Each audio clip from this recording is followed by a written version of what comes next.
नहीं था। और इसी दौर में घुसपैठ को बढ़ावा देने के लिए असम कांग्रेस में एक ऐसे नेता का उदय होता है जिसका पूरा सच जानना आपके लिए बहुत बहुत जरूरी है, और उसका नाम है मोइनुल हक चौधरी।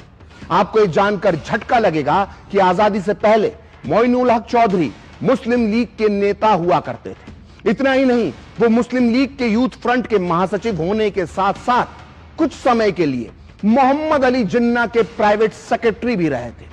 आजादी से पहले मोइनुल हक चौधरी ने अपने आका जिन्ना से यह वादा किया था, जो कागजों पर दर्ज है। वो वादा यह था कि वो पूरे असम को चांदी की तश्तरी में रखकर पाकिस्तान को सौंप देंगे।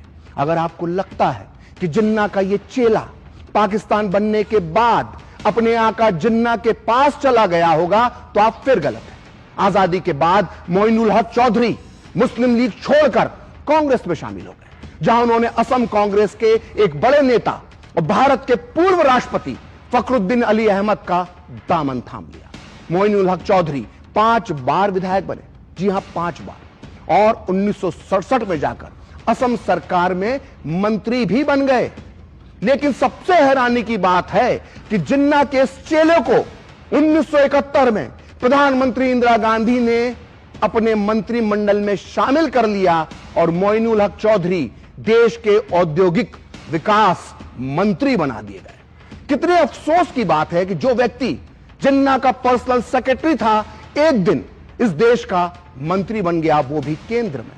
मोइनुल हक चौधरी की असम को लेकर क्या सोच रही होगी, इसका जिक्र मिलता है असम के पूर्व राज्यपाल लेफ्टिनेंट जनरल एस.के. सिन्हा की एक रिपोर्ट में, जो उन्होंने 8 नवंबर 1998 को भारत सरकार को सौंपी थी। इस रिपोर्ट में उन्होंने विस्तार से असम में होने वाली अवैध घुसपैठ पर प्रकाश डाला है। इस रिपोर्ट में लेफ्टिनेंट जनरल सिन्हा ने मोइनुल हक चौधरी के बारे में लिखा था कि जब देश के बंटवारे की मांग हो रही थी तो यह माना जा रहा था कि पूर्वी पाकिस्तान में बंगाल के साथ साथ असम को भी मिला लिया जाएगा।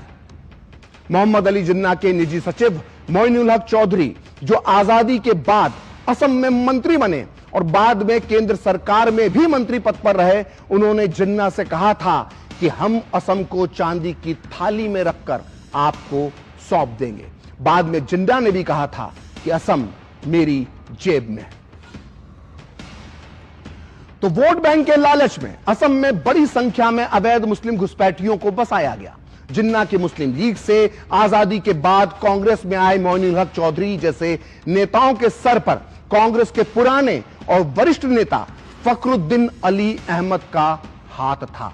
आरोप तो यह भी है कि उस घुसपैठ को फखरुद्दीन अली अहमद का समर्थन प्राप्त था।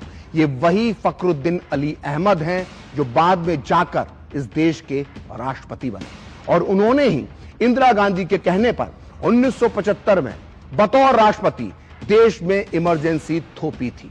देश के पूर्व राष्ट्रपति फखरुद्दीन अली अहमद के बारे में मैं इतनी बड़ी बात ऐसे ही नहीं कह रहा हूं। मैं अपनी बात को साबित करने के लिए सहारा लेना चाहूंगा खुद नेहरू परिवार के एक अहम और सम्मानित सदस्य का, जिसका नाम है बी.के. नेहरू। और बी.के. नेहरू ने यह किताब लिखी है, नाइस गाइज फिनिश सेकंड। आपको बता दूं कि बी.के. नेहरू जवाहरलाल नेहरू के भतीजे थे और इंदिरा गांधी के चचेरे भाई थे। बी.के. नेहरू 1968 से 1973 तक असम के राज्यपाल भी रहे।